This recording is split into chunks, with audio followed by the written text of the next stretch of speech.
Welcome to the Comic Sauce Podcast, where we talk comics and comics culture. I am Henry Liu, and today I am joined by Christian Diadamo. Christian, how are you doing? I'm doing well, Henry. Ready to talk about some Peacemaker. Yeah. Yes. That's right. The timing is good because Peacemaker season one just finished yesterday, February 17th, 2022. Today is Friday, February 18th, 2022. So this is hot off the presses, brand new stuff. Real quick, the Comic Sauce podcast is on social media at Comic Sauce Pod on Instagram and Twitter. And yeah, today's episode is going to focus on Peacemaker. So yeah, this one kind of took the world by storm in a way. I don't think many people were particularly hyped about this show going in. Maybe we can start there. What were our expectations for the show? You know, we were introduced to the Peacemaker character in The Suicide Squad. But even after that movie, I don't think a whole lot of people were very familiar with this character. So, yeah, Christian, what do you think? What were your expectations for this show going in? Well, as a someone who's always read DC Comics and big DC Comics guy, I had no idea who Peacemaker really was. I rarely ever saw him. Actually no, I never saw him in a comic before. I never really read much Suicide Squad growing up, so and then the Suicide Squad comes out, and I really loved the movie. I gave it a very high praise. I said it was like my favorite comic book movie of last year. But even after that, going into this with starring John Cena and directed by James Gunn, I still wasn't all that hyped for it. Um, uh, Weirdly enough, because I really love the Suicide Squad as its own singular picture and its own singular movie. And I guess at the time I wasn't really sure what to make of it as kind of branching out with different characters. With the exception of Harley Quinn, they're all very DZ list characters. Mhm. But that's me. So what did you think, Henry, going into it? Yeah, I had a very similar feel going in. You know, it should be noted that season two has been announced. You know, it kind of speaks to how successful season one has been. You know, season two already announced. So that's exciting. But that said, I had zero expectations going into season one. And to be honest, I wasn't even particularly planning on watching this. Um, I think it was maybe some of the buzz started to kick in early on, and then I decided to check it out. But yeah, I got to be honest, I wasn't even planning to watch this show. And kind of like what you're saying, I did enjoy the Suicide Squad movie, not as much as you, but I certainly enjoyed it. Um, and I did enjoy the Peacemaker character in it. But when I heard there was going to be a show about Peacemaker, I was like, really? Like, why? And and it didn't really spark much interest, right? So my expectations were certainly pretty low. And when I did end up starting to watch the show, um, yeah, that's when things kind of change. Like right from the get go, I think I was, I kind of had this perspective of, whoa, wait, there's something to this show. So yeah, I think we're we're kind of chomping at the bit now to get into it, but let's get right into the show. And real quick before that, spoiler alert, we will get into much detail in the show. So if you haven't seen it, first off, I would say watch this show. Do watch Peacemaker. Watch Uh, Peacemaker. yes, watch this show, and then come on back and hear what we have to say about it. But yeah, let's dive right in. I think there are a lot of highlights to the show. Maybe we can talk about that a bit. What did you like about Peacemaker season 1? Yeah, there's a lot to like. I really fell in love with the show.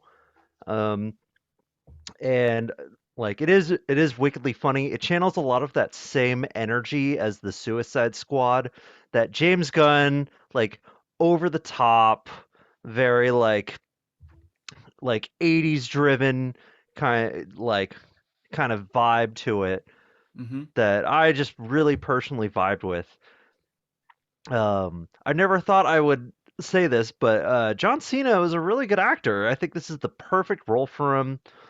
I think James Gunn has a way of taking like a wrestling star and putting them in, finding the perfect comic book character for them, Yeah, good and that point. really blows up their career. Pretty much what he did with Dave Bautista as Drax in Guardians, he does with John Cena here. Yeah. And I think like John Cena, but like he shows like a very wide range of emotions too. He's not just like someone with good comedic timing.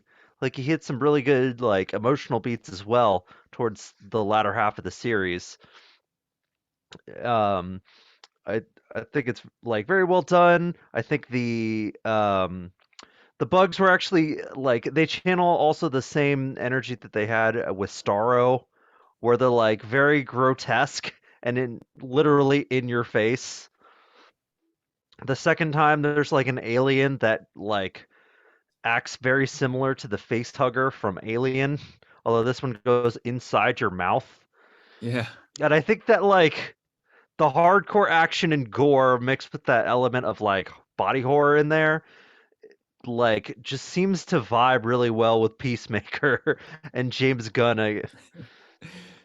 So that's like I guess, off the top of my head, those were Yeah. things that stuck out as just really, really enjoyable about the show. Yeah. A few of many highlights. I mean, there are almost too many to cover here. There are a lot of great things in this show. But I'm glad you called out John Cena's performance because, yeah, maybe forgotten in all the comedy of the show is Cena's dramatic performance, and he's really good. You know, he nails all the drama moments. Um, and of course he nails all the comedic moments too, of which there are many. This show is so freaking hilarious. I mean, just from the very beginning to the very end, it's chock full of comedy. The comedy works so well, on multiple levels. So one thing James Gunn does so well in this show is comedy setups. So he sets up gags at one point and then he has them pay off at a later point. And he does that um, in a number of different ways. So one of them is the whole dyed beard thing with Economos. And it's literally like a season long gag. Like Peacemaker makes fun of Economos's dyed beard at the very beginning of the season, and then there's this awesome payoff at the season finale. And it's just awesome. And then there's similar kind of payoffs that are like within the episodes, like he sets something up at the beginning and then he pays it off at the end, and it's so great. And there's so many of these like comedy setups, too many to list really. There's one later I'm definitely gonna bring up. I don't want to talk about it now, but I'm gonna bring it up later. Mhm. I know I Um, got one too. yeah, I have a feeling it might be the same one, but yeah, so many of these great setups, and And that's just like one level, like these setups, another really great comedy thing that Gunn does here is what I can only describe as comedy landmines, like just these moments of incredible comedy that is totally unexpected. It's just out of nowhere. So there's this one moment pretty early in the season, and it's one of these moments where in a lot of like action movies, it's just kind of a throwaway like exposition type scene. So it's our our protagonists in a van going on a mission, and Adebayo is just like kind of doing like an iPad presentation just to cover like the basics of like what needs to get done, whatever.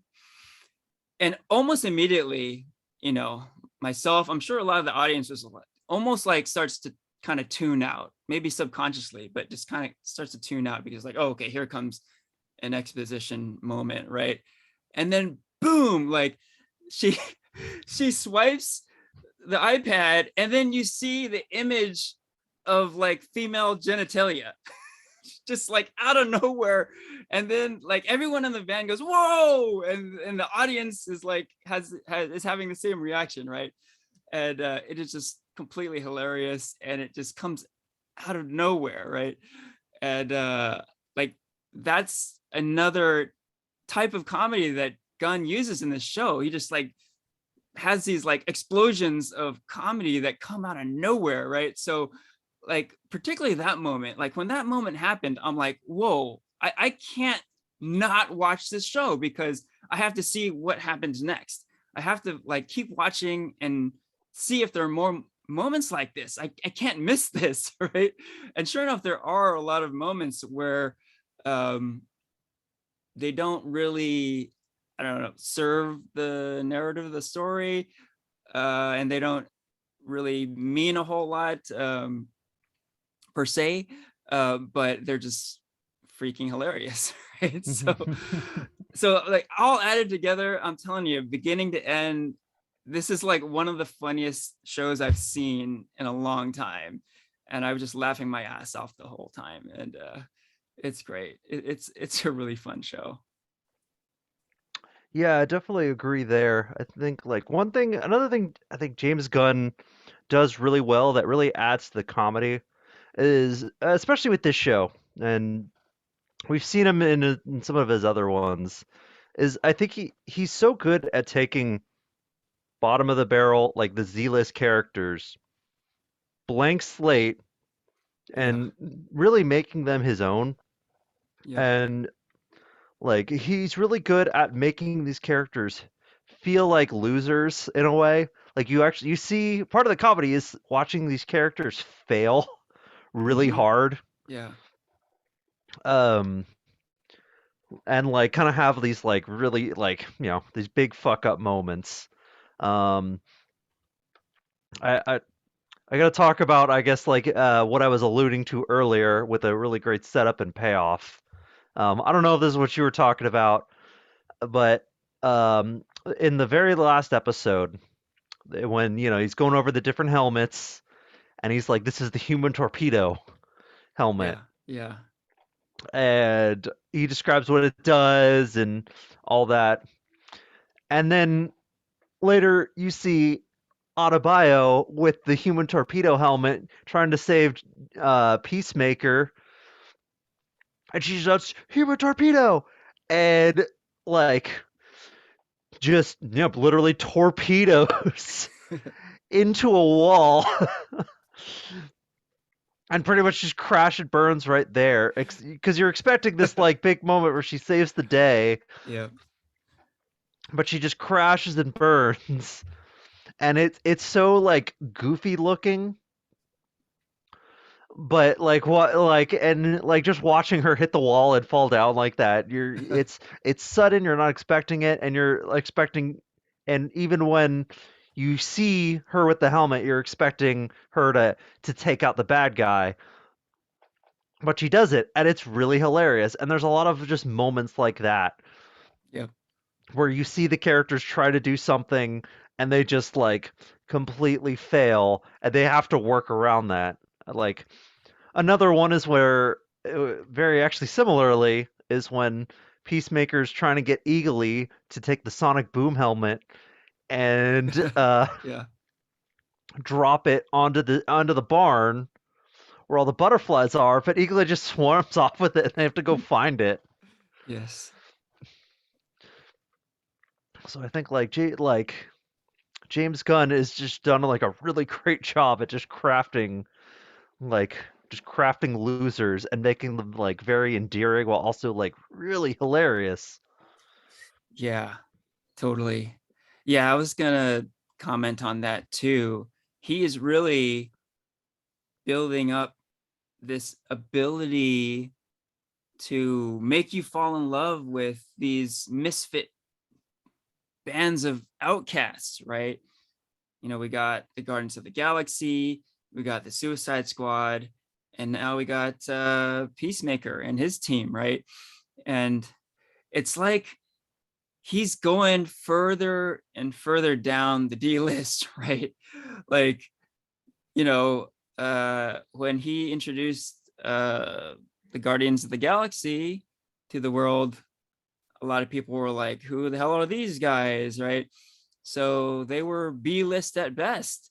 And then the same kind of thing with the Suicide Squad, with the exception of Harley Quinn, it really was a bunch of nobodies. And now, wow, he's really gone even deeper into the depths, right? It really is like, who the hell are these guys? And it's like his superpower in a way to make you fall in love with these characters that you don't expect to fall in love with, right? And he's made an art of it, really.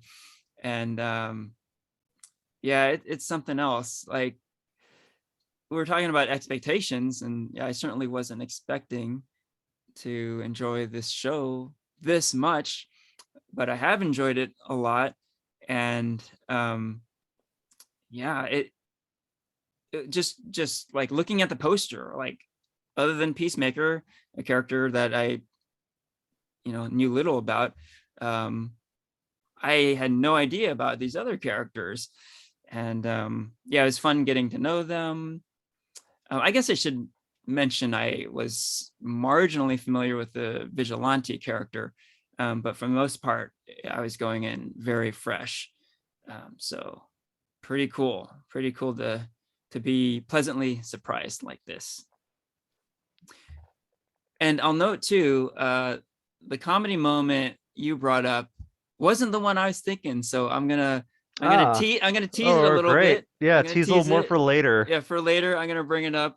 But yeah, I'll bring that up a little later. So maybe like a la James Gunn, I'll set it up and then I'll have it pay off at a later time. So what else? Any other highlights you want to cover here? um, let's see. Okay, so there's one character we haven't really covered. I'm curious to know how you feel about this character. So that's Peacemaker's dad, Ooh, yeah. played by Robert Patrick, the T-1000. Yes.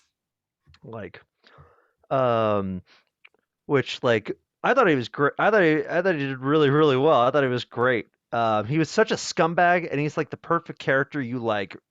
You just you know you really hate. You kind of love to hate the guy Mm-hmm. because of how much of a racist asshole he is. Yes. And I think I remember seeing somewhere that Robert Patrick, when James Gunn was telling him about the character, he basically tells him like, "You are the worst father ever. You are an absolute piece of shit, and because of that, so is your son. Mm-hmm. Like, you have scarred your son in so many ways, and you are just the worst." And Robert Patrick hears this and is like, "Wow, who wouldn't want to play this character? That's Yeah. awesome. I can." Um, like and like seeing this like KKK, this KKK Grand Wizard basically, Um, I don't know if he's part of the comics or anything, or if they really went, they've ever gone that far with him. But he makes a really good like interesting foil for Peacemaker, and like I think that's where a lot of the like more emotional moments come. It's about Peacemaker's kind of relationship with his dad and what happened between Peacemaker and his brother, and how his brother died, and everything that kind of stems from it. And like you see like the way you see his dad like essentially put on this like KKK battle outfit Yeah. for the second to last episode and come out with his like his kind of just like little army of guys, and it's like man, this is a really good villain because you just really hate his guts, no redeeming qualities. But it's also like it's also like kind of like there's something in it that it's like there's something also very relatable in a way of which we kind of see around the United States Oh yeah, for that sure. like kind of in a way it kind of channels this like kind of cathartic hatred for that, Right. and it's like ooh, the headshot was like such a satisfying moment Oh yeah. when his Yes. But yeah, with this show, which is very funny and completely bonkers in a lot of ways, it does touch upon a lot of social commentary of the day, right? So um, definitely some interesting aspects to the show. Um, yeah, this character, the White Dragon, um, yeah, I think he is like pure evil. That's funny. You heard him described as being the worst father ever, and that's a pretty good description, I would say. I find that maybe he was a little too extreme. Um, I tend to like my villains a little bit more like, I don't know, realistic or relatable. Um, so I'm glad he wasn't like the big bad of the show, like the main villain, um, because the way they used him, I think he was used effectively. Like he was basically used to develop the Peacemaker character.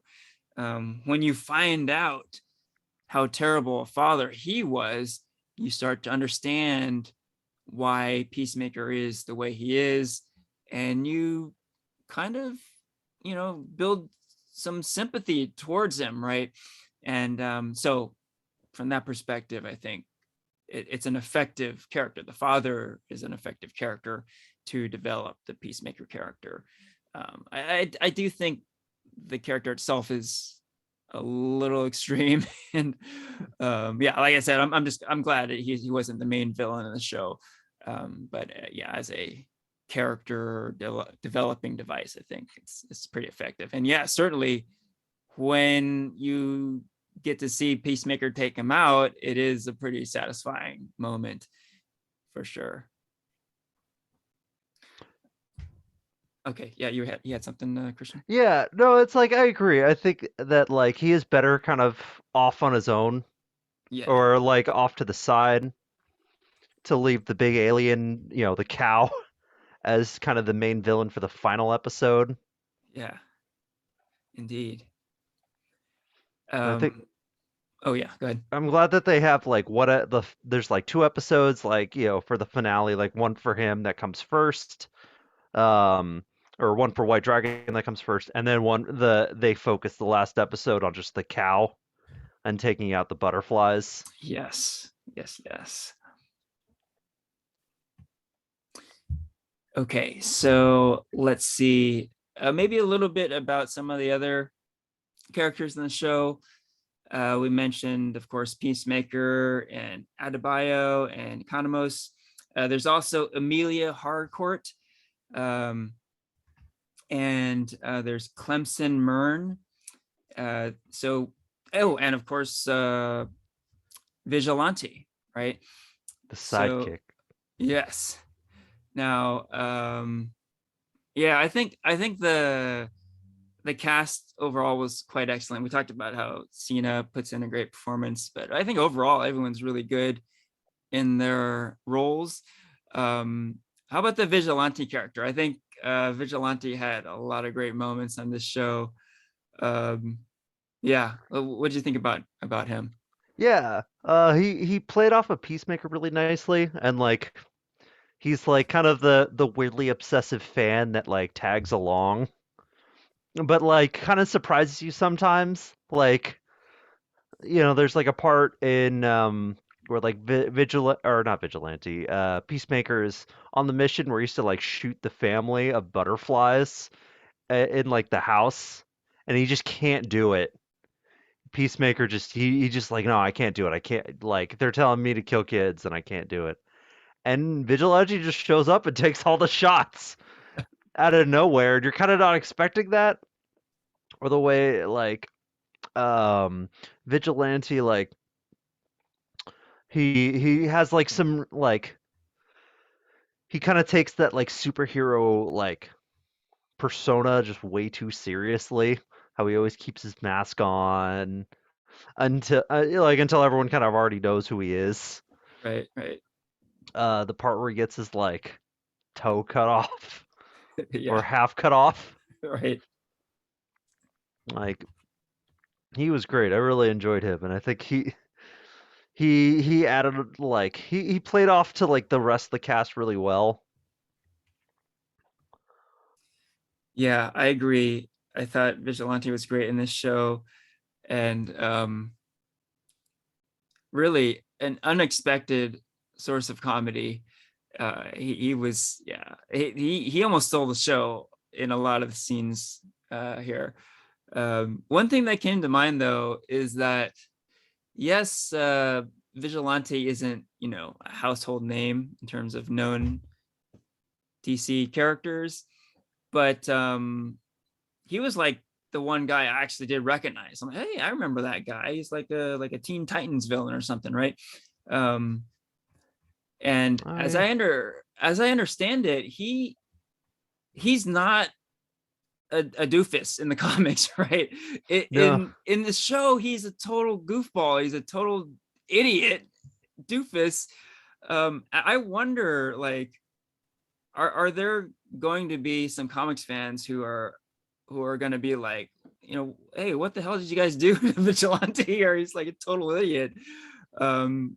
Because he's not a well-known person, I think James Gunn was like, okay, I have some room to play with this guy, right? I can make him like a really goofy character. Um, but yeah, I just kind of wonder, like, because I remember, just like I've never been super familiar, but I remember seeing images of him as like, hey, that's a pretty cool dude, right? I liked his character design and that sort of thing. But yeah, what are your thoughts about like turning this fairly serious comic book character into a completely goofy character in the show? like it's hard to say. Like I guess like in general versus like Vigilante the character. Like I will say like he's that's true. He's like the one character you've kind of seen around, here and there a little more than Yeah, Peacemaker himself. right. But like um he's also still like very very low tier. Yeah, So I think with that you still have the bit of that blank slate. But like yeah, I guess as a Batman fan, I will say there is room for both comedic and serious, depending on the take. there you go. Yeah, But I guess it also depends on the execution. Like I think they executed it well enough here to where yeah, they can get away with some changes. But like if they hadn't done it well, also going back to Batman, like, everyone's least favorite comic book movie ever, Batman and Robin, which took a more comedic approach but was so bad, everyone hated it. right. Yeah, good So point. it's a bit of a balance. Yeah, But overall, I don't know. I thought they did like a pretty like really good job with him. yeah. And I would add to that that Vigilante does get a pretty awesome action payoff at the end. Yes, he's pretty idiotic and he's a total doofus, but he can kick some ass, and that is, that stays true to the comic book character, right? And he does show that off in the finale. He takes out a bunch of the butterflies, and yeah, he can handle himself. So yeah, ultimately, I think the character did work. Yeah, it's kind of like, well, I guess like did you read much like Guardians of the Galaxy like at all? Like, because I only read like a tiny bit, but like from what I've seen of like say like Drax, you know, Hmm. like his character is like a little more serious. Right. Like, Yeah, would it's you say kind it's of similar to that? Like, similar. Yeah. but now with Dave Bautista, like he kind of turned him, and like Dave and James Gunn, of course, they turned him into a much more comedic character. Yeah. But everyone loves MCU Drax, you know? Yeah. Yeah, it's true. I think it's exactly what you mentioned. If you're making the character comedic and it is legit funny, people aren't going to complain. If you're making it a comedic character and it just doesn't work, then there is legitimate, uh, you know, cause for complaining then, right? But as long as it's working, all good, right? Yeah. Like, yeah, Oh, I guess it depends on the character and like the context, you know? yeah. Whereas like, um, yeah, I think like if it didn't work, people would you would think to yourself like, well, why didn't they just play the character true to who the character was? You Yeah. know, if it doesn't work, it'll be the first thing that pops into your mind as that's why that didn't work, you know? Yeah, this is a big reason why I love James Gunn. He's not afraid to go there. He's not afraid to use complete unknown characters. He's not afraid to take a serious character and turn them into a comedic character. He rolls the dice, he makes those risks. And yeah, when it works out, it really works out. It's great. And so much of this stuff you just don't see, right? You don't see this kind of stuff, and it's so refreshing. And I love the fact that it works. Somehow it works. I mean, looking back at this show, I mean, it's pretty fresh in our minds, right? It just finished up yesterday. um and I'm still just kind of processing it, but I still can't believe that this show works as well as it does. It shouldn't work this well, but it just does. And there's just some magic there. It's really cool. Okay, so maybe we should move on and talk about any low lights. Is there anything in the show that you didn't like so much? Anything? Hmm. Like, let's see. As far as like didn't like, um, I think like if there's one character, because we just talked about a bunch of characters we love and things we liked about them, I feel like there's one character that was like very underused. Character like, and I would say that's Judo Master. I think that he was the character you just kind of felt like he was just there to break up the story and just have an action beat. Like he didn't really do anything um other than like have like a quick action beat or a quick comedic beat. And like his costume was so goofy looking, like I thought he would be like much bigger in the plot. Like he Yeah. stands out and they have some good jokes with him and they have some good beats with him, but he's just there as muscle for the mansion scene and then he's just kind of there to break loose from the chains and then once he's gone, you know. Yeah, that's a good take. Yeah, you know, the Judo Master wasn't in this show a whole lot. So maybe that's why I didn't have a huge problem with him, because he didn't have a ton of screen time. But yeah, now that you mention it, the character didn't have much of an arc. I will say this though. He was in the scene that I think is maybe the funniest scene in the whole show. And I talked about like the comedy landmines in this show. This scene had that. So it's a scene with Peacemaker and Judo Master, and there are a lot of jokes about how small Judo Master is, right? And Peacemaker's talking about how like he can put him in his GI Joe action figure collection, right?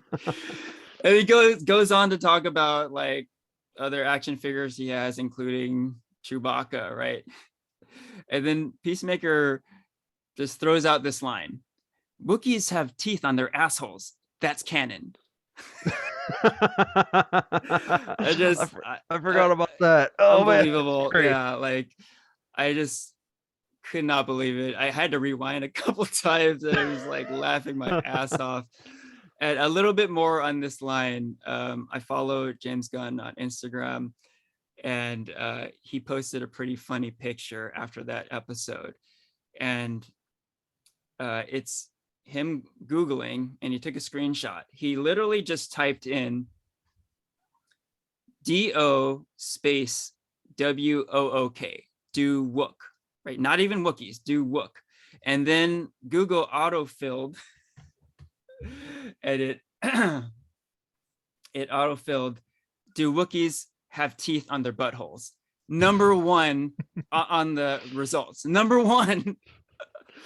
So clearly people are watching, and yeah.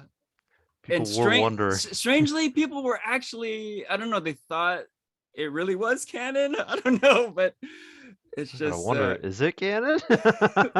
yeah. It's just Do look.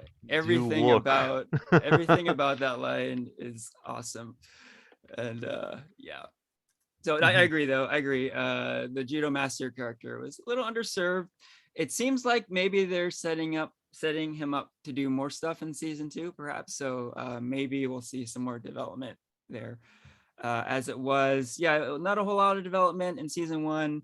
Although, like I said, some awesome comedy moments, and like you said, there's some cool action scenes with them too.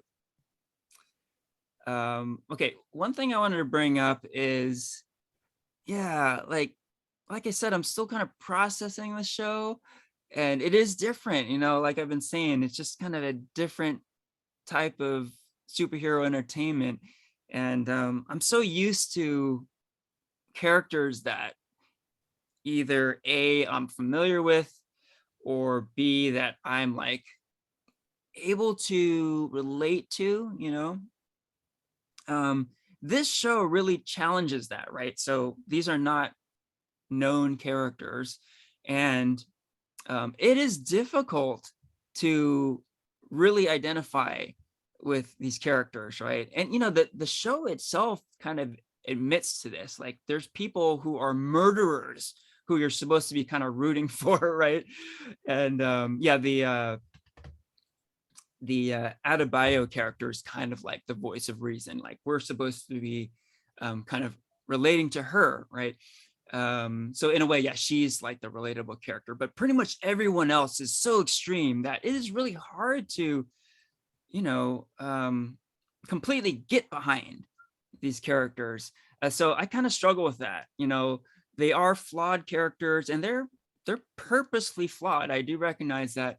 But I thought a little bit about the Joker movie, which is, I mean, tonally a completely different thing. These are both DC properties, but it's a completely different sort of thing. But the one thing I found similar that I struggled with was kind of, rooting for the protagonists in both of the stories, right? So I think the Joker movie is brilliant. Really loved it. But it was really hard to get behind this guy, right? He is really despicable in a lot of ways, right? And the same goes for a lot of characters on this show. Deeply flawed, and it's a challenge. I keep saying this, but it seems like it's purposefully done. But nevertheless, yeah, I just found myself struggling a bit to really get behind these people. Yeah. like I think like whenever I was like rooting for him, it was kind of from that like kind of underdog kind of mentality. Like it would be because they're like I said before, James Gunn like depicts them as these like characters who fail a lot Yeah. and aren't really good at what they're doing. You know, what they're doing a lot of the time. Like Adebayo is just like our voice of reason is so far like out of her league dealing with this kind of thing and how like she just happens to be Amanda Waller's daughter and like and even though she's the voice of reason, she's also the one that like plants the notebook on Peacemaker and kind of Right. like Right. screws him over Yeah.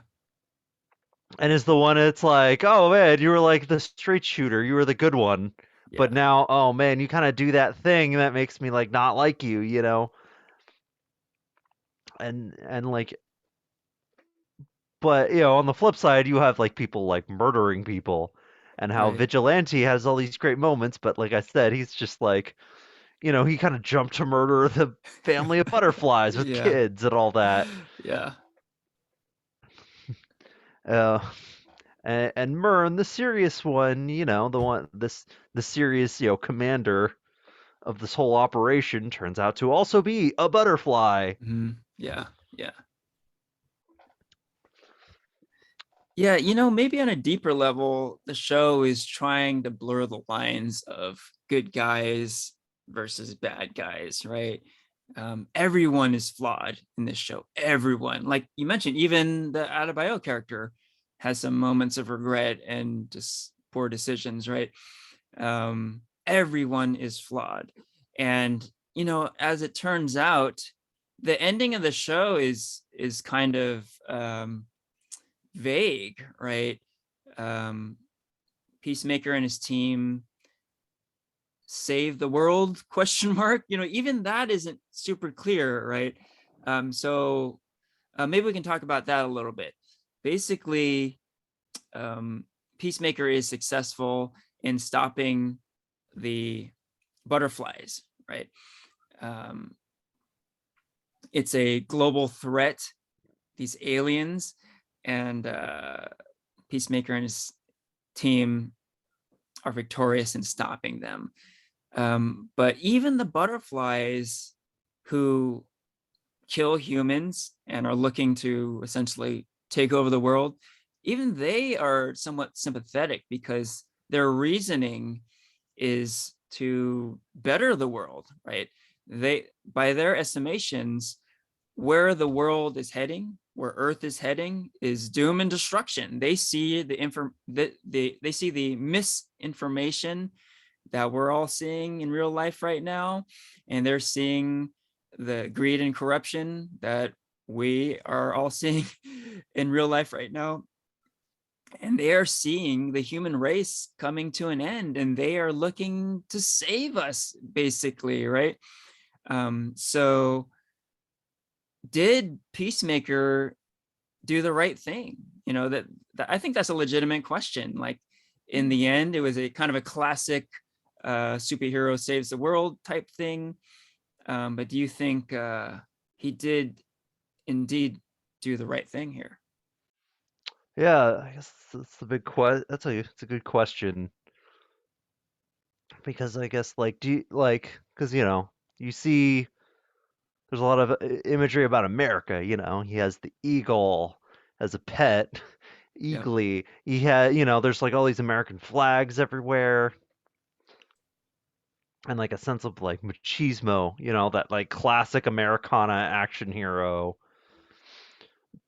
But like I guess the you know the question is like you know is the idea of free will is the idea of freedom worth it because that's what Mm-hmm. you'd be giving up in Yep. order to save the human race is free will. Right. Do you want to we could solve all our problems, greed, corruption, global warming, you know, what have you, if we kind of gave up our free will and acted like a singular hive mind. Right. Or we could go about living, you know, being individuals and doom the world. And like Peacemaker, of course, chooses free will. He Hmm. chooses that freedom to do to live out, to live out the individuality of the self. But is that the right thing for the greater good? Yeah. Oh man, that is a hard That's question. a deep one. That is a And pretty deep question. yeah, and maybe while you ponder that, I'll throw the parallel. It made me think of the end of the Watchmen story, where Ozymandias essentially murders millions of people in order to save billions. I think he even says it. I removed millions in order to save billions. So it's sort of like this bold move for the greater good. Um, like you see this time and again. I think Captain America: Winter Soldier. That's what Hydra was trying to do: eliminate all these people on this list in order to uh, bring order to the world, right? Um, so there are these kind of deep questions, right? I think Black Panther too. I think what Killmonger was trying to do, right? Take out the corrupt in the world and have the oppressed people revolt and rise up. Yes, it involves murdering, but like in pretty much all the examples I've thrown out so far, it's for the greater good, right? So yeah, the more I think about it, I do side with what Peacemaker ultimately chose to do. The what the butterflies are trying to do, and it was stated like they said that the human race was heading toward guaranteed destruction. So what we're doing is saving you guys essentially, right? But I don't think that's a for sure thing.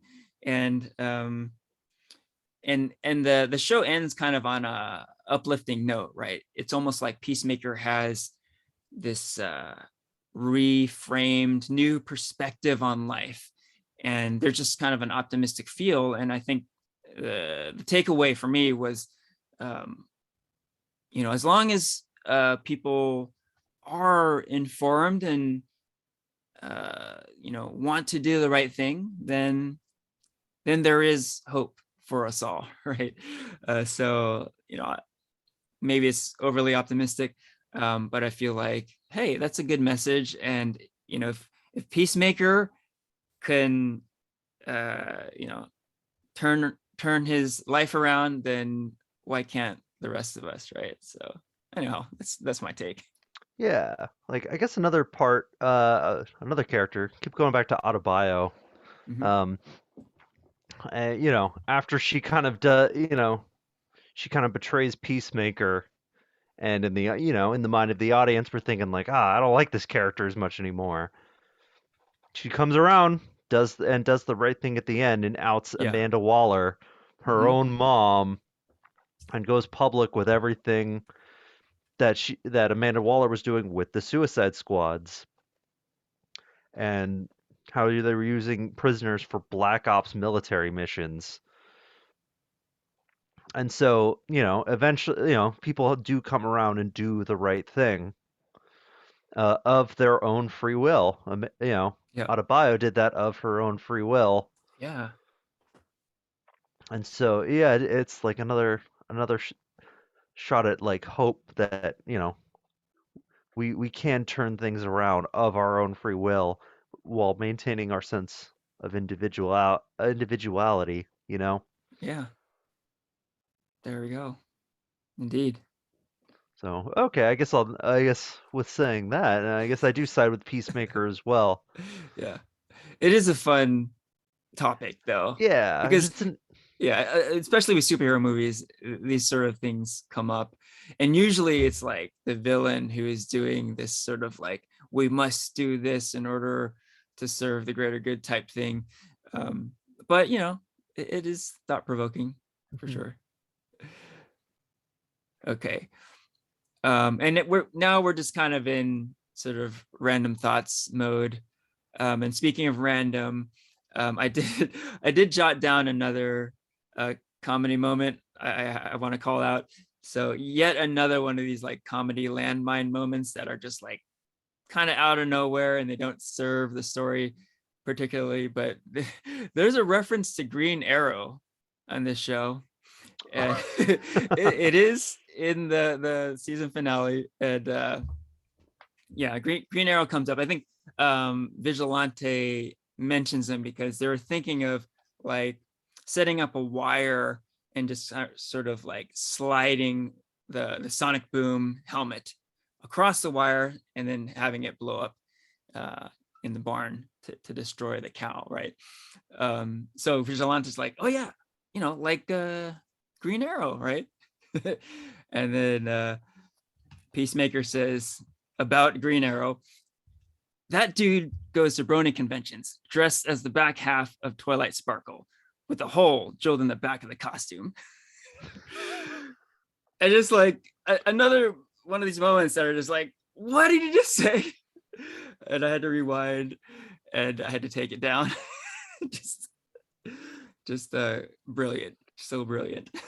I I love what he says about like each superhero that Yes. the Aquaman fucks fish. Uh-huh. Yep. Like, Okay. yeah. And just building off of that, uh let me get to my little teased moment. um the Justice League cameo, amazing. Oh my god, this is so cool. So Did not expect that. yeah, totally did not expect. And yet this is one of those moments that was kind of set up. This was like an in episode setup at the beginning of the episode. Adebayo is having a conversation with her mom, Amanda Waller, on her phone. And she says, Adebayo says something that a lot of superhero fans think about, like, why don't you just call the Avengers? Why don't you just call the Justice League, right? And she literally says it like, how about you bring the Justice League in here? We need some help, right? And of course, she kind of gets blown off. But the conversation doesn't end super suddenly. Amanda Waller asks her about like, oh, what kind of lead time do you need? And there's some questions there. And the scene just kind of ends a little bit open-ended. So when that scene ended, I wasn't thinking, okay, the Justice League might show up at the end. But I did think, oh, there might be like a cool cameo. Like someone might show up at the end. And I was definitely like waiting for that, right? What I wasn't expecting, and from what it sounds like you weren't expecting, is that the Justice League actually shows up at the end. Super cool. And when we say Justice League, it's Superman, Wonder Woman, Aquaman, and the Flash. Now, initially, it's silhouettes of these four characters, right? And Superman and Wonder Woman do not go beyond that. We only see their silhouettes. So Henry Cavill and Gal Gadot do not appear on this show. However, Aquaman, aka Jason Momoa, and the Flash, aka Ezra Miller, do have cameos on the show, and it is freaking amazing. It's so cool that they're in it, but they're also really funny. They make reference to the Aquaman fucks fish rumor, right? And it is such a great moment. It's a great geek out moment, fan service moment, but it also serves this comedy setup that I described. So so great, so great. Just a great payoff, and it happens like right after the big action finale of the season, right? So yeah, unexpected in so many ways. What was your experience when you witnessed this? It definitely was a surprise. Like the phone call just seems like oh, Amanda Waller's just not going to do anything. Right. And it's like that's at the beginning of the episode, so like far enough time has passed in the episode, a lot's kind of happened Yeah. in that time, so you kind of forget about it in a way. Like, or at least I did. I I thought, nah, they're just trying to, they're just bringing all these characters up just to kind of like make reference to the unit to the larger universe. But you really think like, okay, Peacemaker's kind of off in his bubble for the most part, you Mhm. know? Yeah. I didn't think they'd actually bring in like the Justice League, you know? Yeah. And like the way that they do it is so great at how Peacemaker just walks right by them.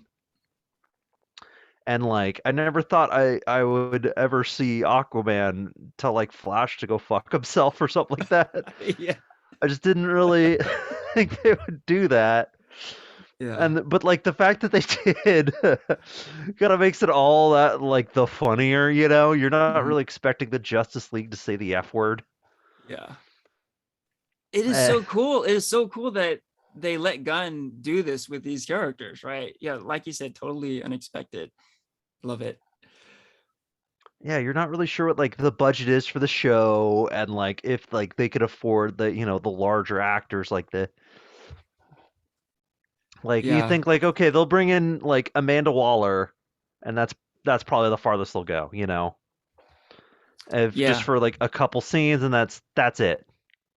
That's it. And but like and the fact that they show up like too late, everybody happened. A Peacemaker just kind of like just brushes by them, just makes it all that much like funnier, you know. Yeah. Yeah. The fact that Viola Davis appears a couple times on this show in itself is pretty cool. Like, wow, this is a real like A-list actor, right? Um, so yeah, really wasn't expecting the Justice League to show up. I think they might have gotten lucky because they're probably thinking like, oh, we want to promote the new Aquaman movie and the new Flash movie, right? So well, why not, plug them in here? That part almost seems like okay, I understand that, but allowing uh, James Gunn to like have them like throw f bombs out there that was not expected at all. That was something else. But yeah, I was like kind of halfway expecting someone to show up, like just that the call with Amanda Waller earlier in the episode. I just felt like, wait a minute, there's something to the tone of that scene, like wait, they might have someone. And I was thinking someone from the Suicide Squad, like maybe like Harley Quinn or something, like, oh, wouldn't that be cool?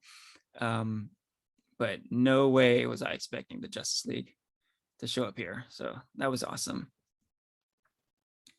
And brings up another question with the reference to Green Arrow and the actual appearance of the Justice League in the Peacemaker show. Does that mean that all of these characters are now part of the DC extended universe? Is it all like a connected shared universe now? We've had some conversations about this, about like how connected are these DC shows and movies? This show seems like a step towards connecting everything. What are your thoughts on all that? Like yeah, of course like the DC like extended universe always feels like it's in such flux in a way. There's always like it seems like lately DC's just saying like, just do whatever you want. Maybe it's connected, maybe it's not. Well, we could try to throw something in at the last minute, or like, oh, we'll just slightly connect it to this other movie, but there's no like consistent, through line, like that Kevin Feige put together. Yeah. So it does feel more interconnected. Um, es- like especially with like kind of what they did with Amanda Waller and how Adebayo just completely like outs her to the public, and it seems like okay, she might go to jail, essentially affecting what might be the next Suicide Squad movie, the Suicide Squad, James Gunn Suicide Squad. I think underperformed. I don't know if that's gonna be if a third one would be in the works. So I'm thinking my thoughts for what might be going forward is that they're essentially not going to do another Suicide Squad movie, and that's why they're. Who knows if they'll bring back Amanda Waller and Viola Davis? So they might. That's why they might be putting her in jail, or essentially moving the character forward with Peacemaker season 2, and just keep that as the way to move forward that like storyline and that like kind of world.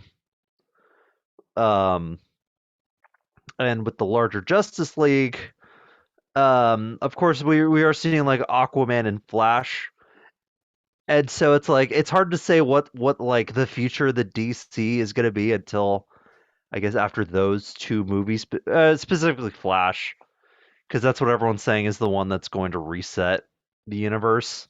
So I Right. wonder if they're going to use if they're starting to like okay, we'll close the Suicide Squad until maybe like years and years down the line or something, and kind of maybe have Peacemaker do his thing, and that'll be that story. And then we're gonna switch everything up in Flashpoint, and then maybe that might be the new starting point. Yeah. Solid take there. Yeah, it is interesting how the Peacemaker season ended because it ended with Adebayo essentially closing down the Suicide Squad, right? She shut that whole shit down.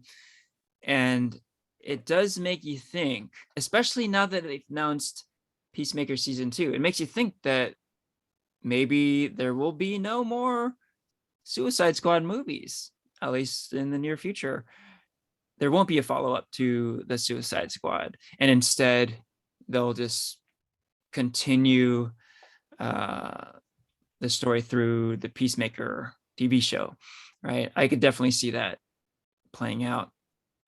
And kind of the bigger question about this DC movie slash TV show universe. Yeah, kind of like what you mentioned about how they're just doing whatever they want. Um, because I think they kind of have to do that because, you know, with what Kevin Feige did with the MCU, they were building off of Iron Man and everything has been connected since then. And they've been very calculated and careful with stuff. Even being careful, there's been some inconsistencies here and there. We've called out some stuff, but for the most part, it is a solid, interconnected, shared universe. Um, with DC, like everything is so scattered, it is impossible to like logically connect everything, right?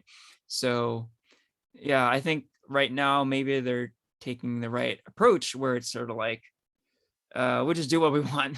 We'll connect it where it seems kind of cool, and it doesn't have to be fully connected, but we can have characters overlap here and there, and wouldn't that be fun?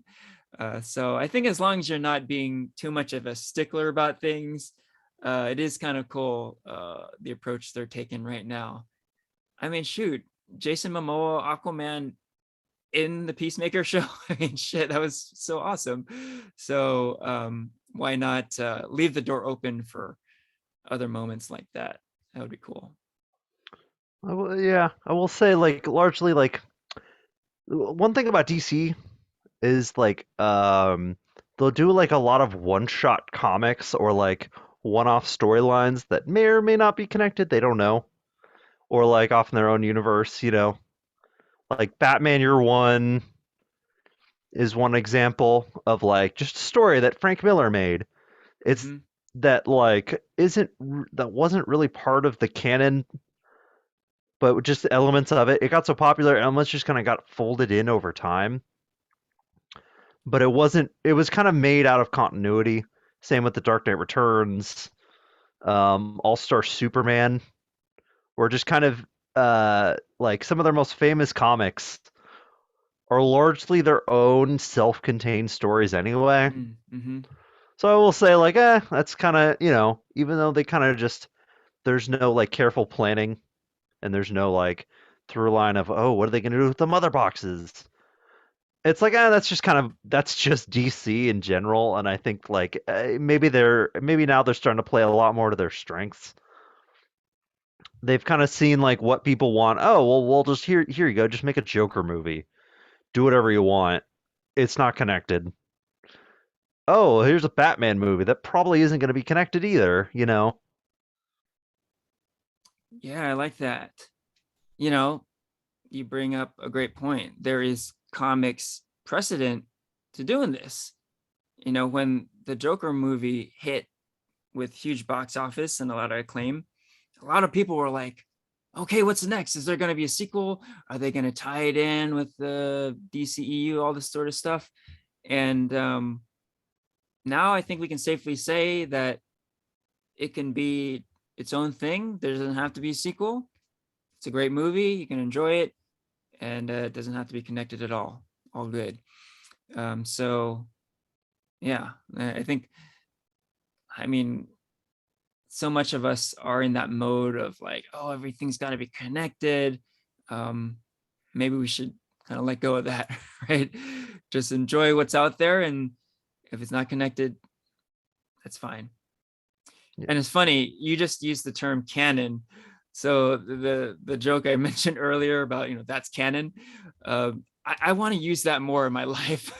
I want to add that's canon to like a lot of things I'm saying for comedic effect. It's so brilliant. It was a great line. Yeah, I gotta remember that one too. I need to add that's canon to things I say more often. Okay, let's get on to ratings. On a scale of 1 to 5, how would you rate Peacemaker season 1? What do you got, Christian? Hmm. Let's see. Yeah, I did really enjoy it. There's a lot that worked. I really liked the main character. I think uh, I think John Cena did great, and yeah, all the actors did like a really great job playing these essentially bland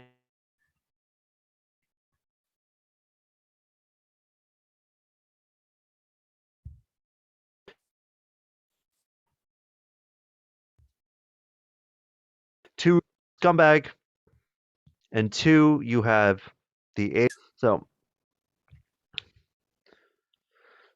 well, I really like Peacemaker. I think there was a lot of really great things about this show.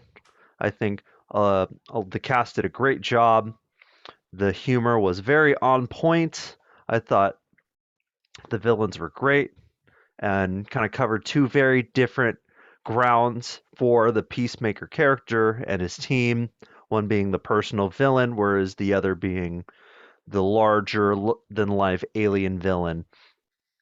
I think the show hit a lot of right notes as well as channeling the vibe from Suicide Squad, uh, a movie I also really, really loved last year.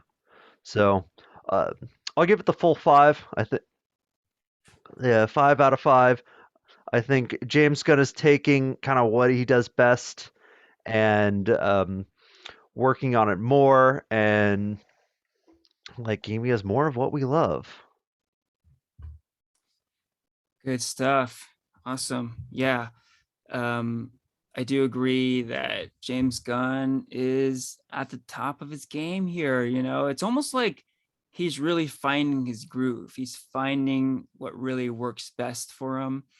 And yeah, he is just completely on point with this show. Um, I'm gonna go, let's see, 4 out of 5. Definitely highly enjoyed it. And really, just minor complaints aside, this is one of the funniest shows I've ever seen. It is just so hilarious. And yeah, what I've been thinking about is a lot of the superhero media we take in, shows and movies. Um, a lot of times I watch it and I feel, I don't know, like a little anxious about, oh, I hope they don't screw this up. Or maybe it's like a beloved character, and it's like, don't mess with this character, like, don't fuck this up, you know. um there really wasn't any of that with this show, right? Because we're dealing with these lesser known characters, and there's like zero expectations, like we've been saying. And with that mindset, like, it really allowed me to just fully enjoy this show with like zero anxiety and zero worry. um I love a lot of the superhero stuff, but yeah, I gotta be honest, sometimes I get a little worked up. I'm like, I'm looking for Easter eggs, or I'm just like worried that they'll mess things up. And there really was none of that here. It just was this like fun ride where I didn't have to worry about much of anything. So it's a lot of fun. Um, it was a different kind of fun. It's adult fun. We didn't talk about the violence of the show, but yeah, like the Suicide Squad, this is a very violent TV show, and it deals with a lot of pretty hardcore stuff. Um, but bottom line, it's hilarious, it's fun, and I highly recommend it. All right. There it There's is. there's one character I really want to call out before we stop that I Sure. really want them to do in season two. They name drop it, uh, but it's Matter Eater Lad, one Mm. of DC's like worst Silver Age characters. There's when we were at Comic Con, we were at the panel. I think it was Jim Shooter, and he said the big joke in like the 60s and 70s was that Marvel has Galactus, DC has Matter Eater Lad, as a way to take jabs at DC. But like after seeing this show, I'm like, holy fuck, they better put Matter Eater Lad in the next season. I want to see Matter Eater Lad. Something to look forward to. And yeah, like we've been saying, they have officially announced season two. So absolutely something to look forward to. And with that, we can wrap up the episode. This is Farewell from Christian and Henry.